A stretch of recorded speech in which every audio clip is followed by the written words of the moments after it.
durante um período de 12 meses consecutivos. Então, isso seria uma alternativa para, eventualmente, tirar esse mal-estar entre a utilização desse conceito de pessoas hipossuficientes serem mal utilizadas por um mau empreendedor. Né?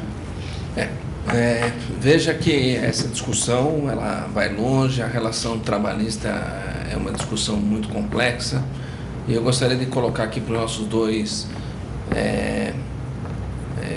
convidados. Eu, no ano passado, tive várias discussões e me colocavam, o pessoal de algumas DRTs, de que não aceitavam nenhuma forma de terceirização. E diziam que a terceirização, a única forma possível de relação trabalhista era através da CLT.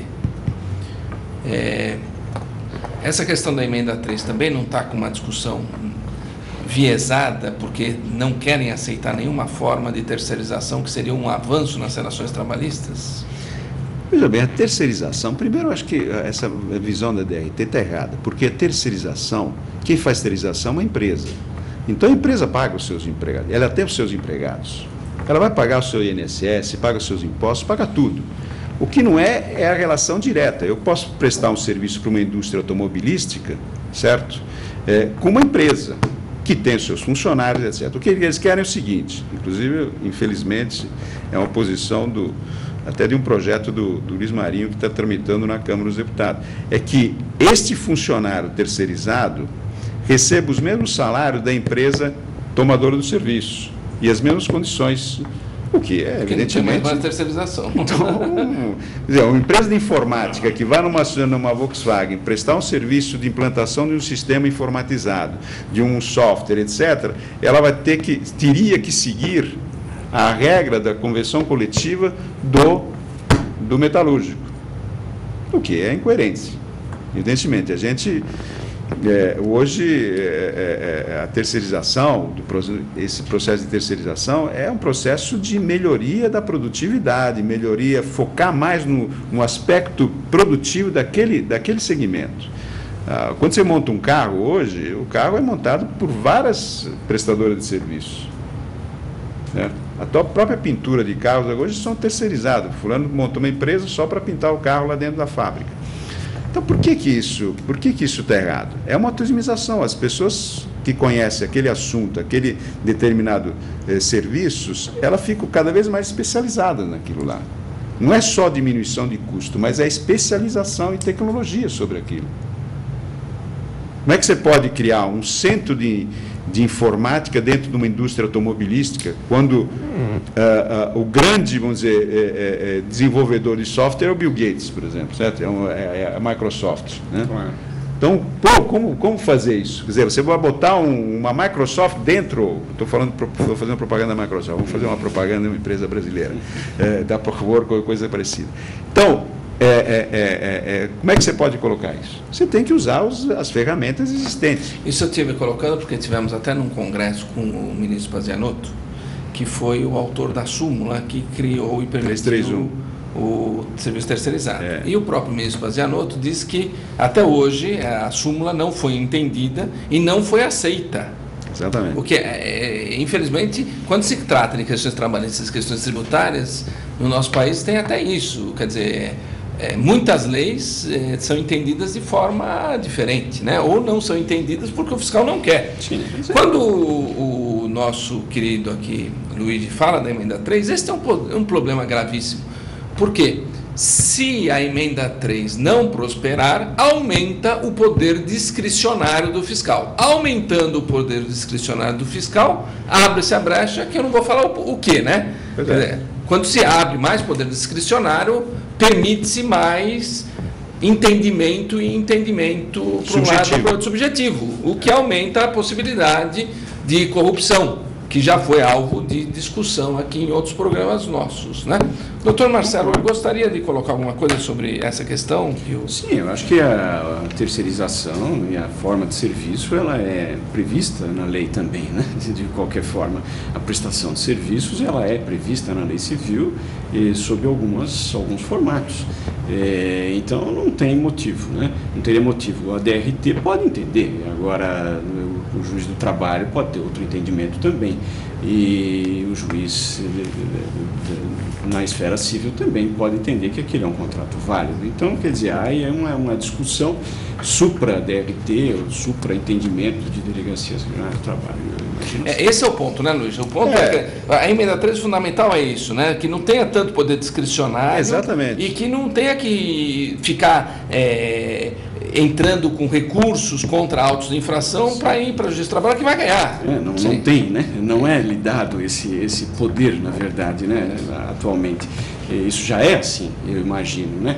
Mas talvez isso seja extrapolado naturalmente. Isso, Luiz. Nós estamos numa insegurança jurídica. Nós queremos exatamente, a emenda 3 é para você sensibilizar que nós temos que ter uma segurança jurídica no país para poder desenvolver. Nós não podemos estar sempre naquele processo de que não sei o que vai acontecer. Se chegar a interpretação de um fiscal, de uma autoridade fiscal, interpretação da própria base tributária, qual será, isso não está claro no país. Que realmente nós temos problema nesse processo. Por isso que a gente quer simplificação do sistema tributário e claramente definir quais são essa estabilidade jurídica que tem que ser estabelecida com relação à parte tributária e à parte de relação do trabalho. Por isso que nós estamos lutando para que essa interpretação não seja subjetiva para um fiscal qualquer, que seja tanto da Receita como do Trabalho, como da própria Previdência, fazendo com que haja uma estabilidade, um conceito jurídico perfeito, para que as empresas possam se orientar. Hoje, se busca na área trabalhista, toda e qualquer possibilidade de diminuir a carga tributária. Então, nós temos... Você pode ver, todos aquilo que foi colocado, o PLE, que é participação nos lucros, isso também é uma forma de diminuir carga tributária. Até os vale-refeição da vida, os vale-trabalho, tudo isso é para diminuir carga tributária sobre o salário. A cota-utilidade que é permitida através da CLT também é uma forma que está sendo utilizada para diminuir carga tributária. Tem uma cota... O aspecto da cota-utilidade é muito importante. Você tem um dispositivo na CLT que você permite pagar 30% de salário, no total da remuneração do funcionário, 30% efetivamente de salário tributável e 70% de cota-utilidade. Eu não sei o que é a cota-utilidade. Pois é um processo que hoje está sendo muito usado por várias empresas para você dar benefícios sociais para o trabalhador. Você pode dar curso, você pode dar alimentação, você pode dar vestuário, você pode dar computador, você pode dar celular, etc., assistência médica, assistência, enfim, toda uma série de assistencial, que isso pode, todo esse bolo, pode representar até 70% do salário do funcionário. Isso chama cota-utilidade. E aí não incide impostos. Aí não incide impostos. Agora, isso aí... Mas o fiscal vai e multa. Vai lá e verifica. Tanto é verdade que nós temos um problema da DRT em São Paulo que o fiscal interpretou o contrário. Falou, não, 30 e 70 eu não aceito. Aceito 70 a 30. Quer dizer, 70 de salário e 30 de cota de utilidade. Quer dizer, são coisas subjetivas, são coisas que são colocadas no meio empresarial, estão na legislação, mas a interpretação depende da fiscalização. Então, nós ficamos sempre com problema. E empresas, de repente, são multadas por um motivo ou outro, não sabe por quê. Então, você tem que fazer acordo. Nós temos um acordo aqui, com relação à emenda 3, que nós fizemos, digo o seguinte, eu sou, além do presidente da Federação, atualmente em exercício, da Confederação Nacional de Serviços, sou presidente do Sindicato das Empresas de Informática. E nós fizemos um acordo, já há 3 anos atrás, com a DRT de São Paulo e com o Sindicato dos Empregados, SINDPD, um acordo que é um modus operandi. O que nós acordamos com ele? Abaixo de R$3.000, todo mundo tem que ser seletizado. O faturamento de um PJ abaixo de R$3.000 ser seletizado. Acima disso, o fiscal que assinou, inclusive, o nosso acordo como testemunha, assinado pelo delegado regional do trabalho, pela chefe da fiscalização e como testemunhos auditores fiscais, entendem que aquilo fica... Isso é São Paulo. São Paulo. Não foi Brasil. Não foi no Brasil. Tanto é verdade que nós estamos levando essa proposta para transformar isso no Brasil, com uma proposta que possa ser implementada no Brasil inteiro. Então, isso está funcionando, mas é um modus operandi. Se, de repente, mudar o fiscal, a gente não sabe o que vai acontecer, porque o fiscal, independente da autoridade coordenadora, do delegado regional do trabalho, ele tem poderes de fiscalizar e de usar as suas atribuições, independente da vontade do chefe dele.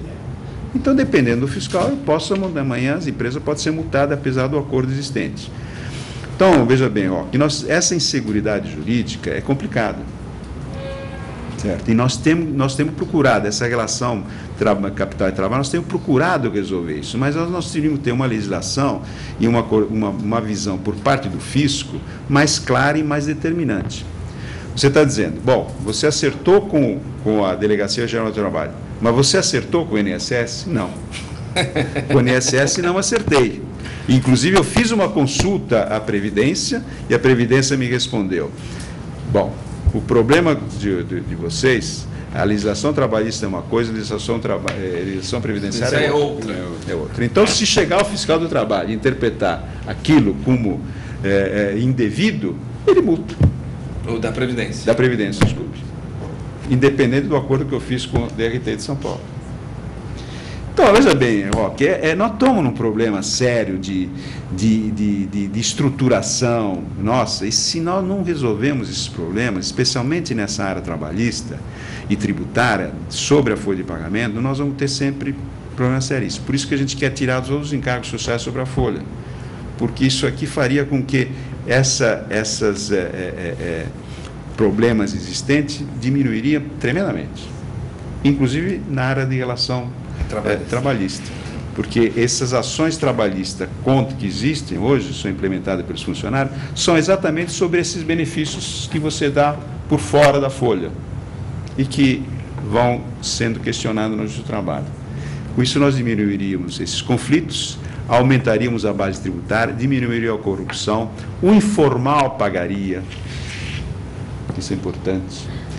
O traficante vai pagar esse imposto, qualquer um que tem uma conta bancária vai pagar a participação sobre a Previdência.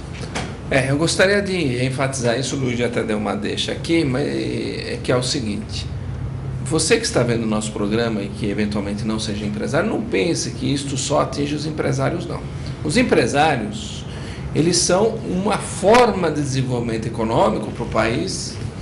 E se a gente não conseguir que as empresas se desenvolvam e paguem os impostos devidos, claramente a informalidade aumenta e atrás da informalidade vem a droga, vem o tráfico, ou seja, nós temos uma visão muito clara que o imposto quem paga é o cidadão. O empresário é meramente o fator de desenvolvimento que faz a riqueza e os meios produtivos se ajustarem em uma determinada empresa, mas é função social o pagamento do imposto em valor justo para poder fazer o desenvolvimento econômico. Por falar nisso, nós já estamos aí quase no final do programa, eu queria cutucar um negocinho para vocês aí. Da onde vem a multa do fundo de garantia? Ou seja, quando o empregado ele é despedido, se o empresário paga uma multa sobre o valor já depositado do fundo de garantia. Ou seja, o empresário está fazendo uma coisa ilegal ao pagar uma multa, é isso? Veja bem, o fundo de garantia foi substituído, na época, substituiu da estabilidade. Certo? Nós criamos o fundo de garantia de uma forma de diminuir o problema da estabilidade do trabalhador. O trabalhador, antigamente, se permanecesse 10 anos consecutivos numa empresa, ele se transformaria em estáveis e aí, depois, para que a pessoa jurídica mandasse embora esse trabalhador teria que pagar 10 anos total de indenização. E isso criava o quê? Quando o funcionário chegava para o 9º ano de trabalho, a empresa despedia o funcionário para poder recontratá-lo depois novamente. Isso era uma rotatividade indesejável. Por isso foi criado o Fundo de Garantia. O Fundo de Garantia, então, é um processo de que é depositado na conta do funcionário quando é despedido, ele levanta o Fundo de Garantia e levanta isso. Agora, não tinha multa naquela época. Não tinha multa, né? Bom, essa multa foi criada porque houve um rombo, né? Primeiro foi um rombo que foi feito na Folia, agora criaram uma multa. Além multa da multa, né? A multa da multa, quer dizer, eu já estou pagando a indenização para ele. E sobre essa indenização eu vou ter que pagar mais